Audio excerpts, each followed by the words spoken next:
how is that going to evolve?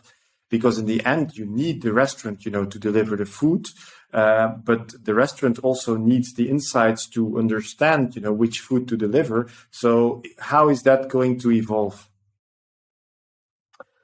Well, when you talk about the battle, especially in reference to marketplaces, there is this uncomfortable relationship. We often call it the elephant in the room when talking about this particular subject, because look, without the marketplaces during the pandemic, many, many more restaurants would have closed and never reopened. So in that sense, they are a necessary evil, if you will. But a lot of what Meredith, my co-author, and I reference is that they are quite an important cog of the overall setup. The challenge is that many restaurants haven't thought through how to be able to build another part of the interface for customers to engage with the restaurant more in a specific way. And what I'm talking about here, of course, is first-party ordering, the ability for a customer to go to the restaurant direct and to be able to get an experience that is as good, if not better, than what you might get through a marketplace. So the way I look at this is marketplaces are a great tool for customer acquisition. They're a place where, these marketplaces have invested millions and millions of pounds, dollars, euros into attracting customers to say, when you're hungry, think of us.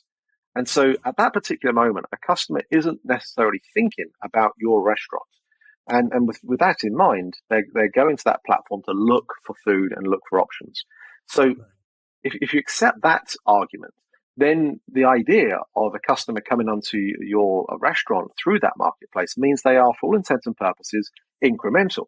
And when they're incremental, you can then treat the economics of the profitability of that transaction a little differently to what you would if they were a current customer.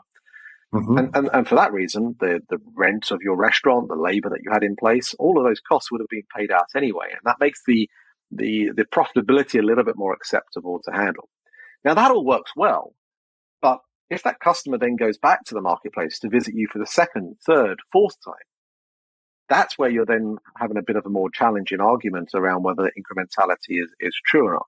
And that is where restaurants really do need to develop that first-party interface in a way that allows customers to be able to learn, look, if you like our restaurant, then here, why don't you come and be part of our loyalty program where we'll send you, special offers, or we will actually create something for you where you can only get certain items through us that you can't get anywhere else.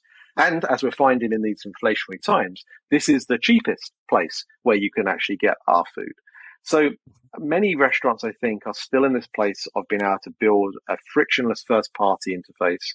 And then it's about how do you actually tell your guests that are perhaps finding out about you for the first time through a third-party marketplace about this first-party platform. And that's about, using the bags, the packaging, making sure that you think about how every touch point within your brick and mortar restaurants also talks about this first-party interface. Because don't forget, this first-party interface could be used for on-premise transactions as well.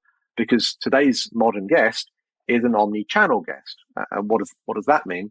That means that a guest, might get food delivered to their home on a Monday night, but date night on Friday night may be with actually at your restaurant. And there's no reason why that first-party channel shouldn't be able to accommodate both occasions.